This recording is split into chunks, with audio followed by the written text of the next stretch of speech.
The Wild Cat, a story from Beneath the Tall Black Door. Wildlife loves Catherine and John's neighborhood along the river. When Catherine's parents from the Midwest visited on her birthday last fall, it seemed like a raccoon celebrated too. He sat in the crabapple tree branch draping over the porch roof.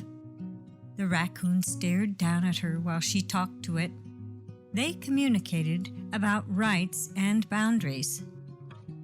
The tall old tree is a haven for birds, too.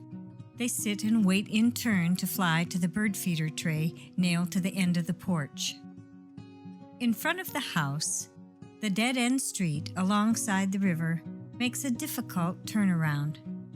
Only residents drive down the street.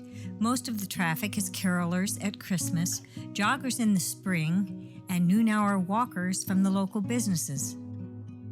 The woody street at the base of the mountainside creates the perfect setting for the neighborhood myth. Each spring, a neighbor reports that a moose comes down the mountainside, through the woods, behind the houses, onto the blacktop street along the river. Wildlife is at home on Water Street. On a summer morning in July, Catherine backed out of the garage into the neighbor's drive to turn around. When she turned around and headed out past her own front porch, she was surprised by the scene on the porch. On the top step, beneath the tall black door, sat a tall Maine coon cat. "He took liberty to sit on my front porch," she harumphed. "He must have felt welcome." She had seen it walking shadow-like on the ridge behind the house at dusk. Wasn't it strange for him to feel safe? A neighbor reported the rumor that there was a wild cat on the hill behind all of their houses. Was he the wild cat? One afternoon, Catherine heard terrible cat screams from behind the house. She ran to the back kitchen window where she saw the neighbor's gray Angora pinwheeling down the hillside near the big drainage pipe that carries hillside water to the river. With the Angora was the tabby cat. They flew through the air like a pinwheel down the hill as they fought. Was this the cat who sat on her porch? She could see the blood on the gray cat's shoulder. Catherine told the neighbors about their Angora cat and learned that the coon cat indeed was wild and that it could be dangerous because of rabies. When Catherine drove by her house to turn around at the neighbors again, she saw, sitting on the top porch step, the striped cat. It looked like a pet, Catherine thought. Was it the same cat that walked the ridge?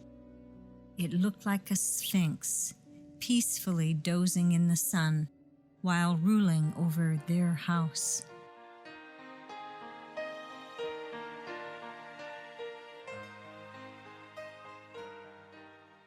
John didn't want cats because of the threat to the birds on the bird feeder tray.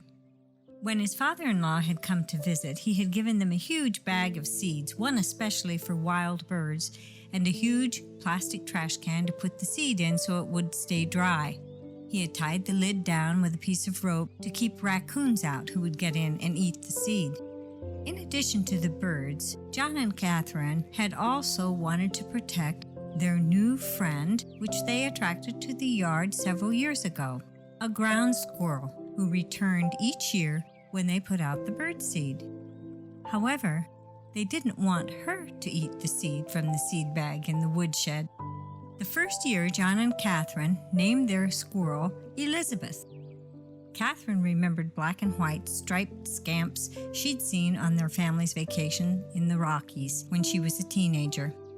Timothy Timberline was the main character in her sister Anne's children's story series. Like Timothy, Elizabeth was friendly. Half the size of a gray squirrel, she sported a big, bushy, flicking tail, almost as large as herself. Elizabeth sat on the nearby cherry tree stump while John worked in the yard pulling weeds.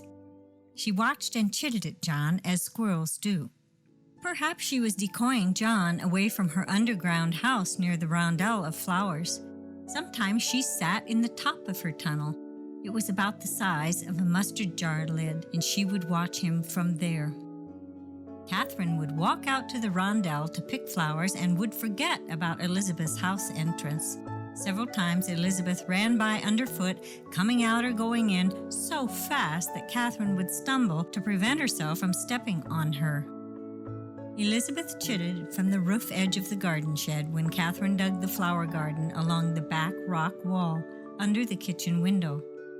Elizabeth puffed her cheeks and chitted, and Catherine would say, "Good morning, Elizabeth. I'm so glad to see you. Aren't you cute with your sporty tail and striped back? You're such good company for me." Elizabeth had lived in the yard 3 years when John and Catherine drove to the Midwest to see their families. On the way, they took a vacation through the Hudson River Valley in New York. So altogether, they were gone for 3 weeks. And when they returned, John mowed the grass in the side yard in front of the woodshed because it had grown 1.5 feet high. John had to mow over each path several times. And when he finally did mow the grass blades down to a 2-inch height, the formerly lush green yard looked anemic. It hadn't seen the sun for 3 weeks. In the late afternoon, as usual, Catherine and John walked the flower borders of their yard. In the side yard in front of the woodshed, they pointed to the high spots of ground where John had mowed and left white shoots of grass. In the remaining grass, she noticed a pile of crawling insects. A handful of slugs? There were feet and legs. Were they lizards? Mice? They were too big. Catherine could see they were so small they wouldn't be able to live without their mother. Some of them weren't alive. She felt scared and helpless. For the first time, Catherine had no suggestion about what to do. She turned to John, who could only shake his head. He had disturbed their nest when he mowed. Some of the creatures had been mangled by the electric mower blades. Catherine felt frantic and covered her face. John decided that the only kind thing was to move them to another area of grass. He lifted them in hands full of grass to a grassy mound across the road on the top of the high river bank. Both of them felt sad because in trying to create beauty, they had only destroyed life. Catherine felt guilty. John had hurried to do something with the creatures because they were shocked at the damage in the torn-apart nest. They should have moved the creatures near the house, but there was no tall grass left. They should have gathered some of the creatures and left them where their mother could find them. The thought of the mother coming back for them didn't occur to her in time. Maybe she thought that they were like birds whose mothers wouldn't return when their nests were disturbed. Or maybe she thought they were too small to live. They were wrong to move them. They had intruded in a wild area of the yard where the grass had been free to grow while they were gone. The death of the new wildlife was in great contrast. Coming home from vacation was a major letdown.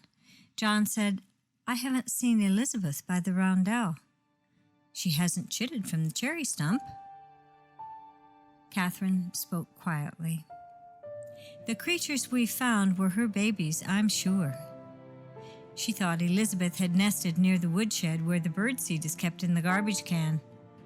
And John confirmed that Elizabeth had chewed a big hole in the garbage can lid. They wondered if she would go away now. Catherine whispered, "Nature seems so fragile. We destroyed it so easily. How sad for the creatures, for Elizabeth. How sad for us."